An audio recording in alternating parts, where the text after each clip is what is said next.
কুষ্টিয়া ও ভোলার বাজারে দাম বেড়েছে পেঁয়াজের। সপ্তাহ ব্যবধানে কেজিতে 30 থেকে 40 টাকা বেড়ে বিক্রি হচ্ছে 90 থেকে 100 টাকা। এতে হিমশিম অবস্থা ক্রেতাদের। পেঁয়াজের দাম বাড়ছে, পেঁয়াজ এখন শেষের দিকে, পেঁয়াজ আর মনে হয় 20-25 দিন গেলে নতুন পেঁয়াজ আসবে। নতুন পেঁয়াজ আসলে দাম কমে যাবে। সিজন না বিদায় বাজারে পেঁয়াজের দাম একটু বেশি। নেক্সট যখন পেঁয়াজ উঠবে তখন আস্তে আস্তে দাম কমে যাবে। ছুটির দিনে চট্টগ্রামে নিত্যপণ্যের বাজারে দেখা গেছে কিছুটা স্বস্তি, তবে ঝাঁজ বেড়েছে পেঁয়াজের। বরগুনার বাজারে বেড়েছে সব ধরনের মাছের সরবরাহ, এতে কমতে শুরু করেছে মাছের দাম। তবে মৌসুম শেষের দিকে এসেও চড়া দামে বিক্রি হচ্ছে রূপালী ইলিশ। নদীর মাছ ইলিশটা একটু কম, আর তাছাড়া যে মাছ আছে এই মাছটার দাম অন্তত একটু কম।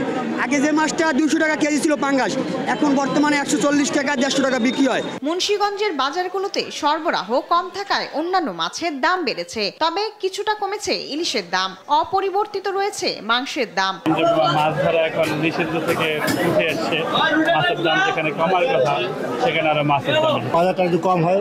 আমরা যারা মধ্যবিত্ত আছি তার জন্য সুবিধা হয় কিনতে আর কি কেনাকাটা করতে। এদিকে নওগাঁর বাজারে চালের দাম স্থিতিশীল থাকলেও বিক্রি অনেকটাই কম। খুচরা ব্যবসায়ীরা বলছেন নতুন চালের আশায় ক্রেতারা চাল নিচ্ছেন অল্প পরিমাণে। শায়লা খান, নিউজ ডেস্ক, দেশ টিভি।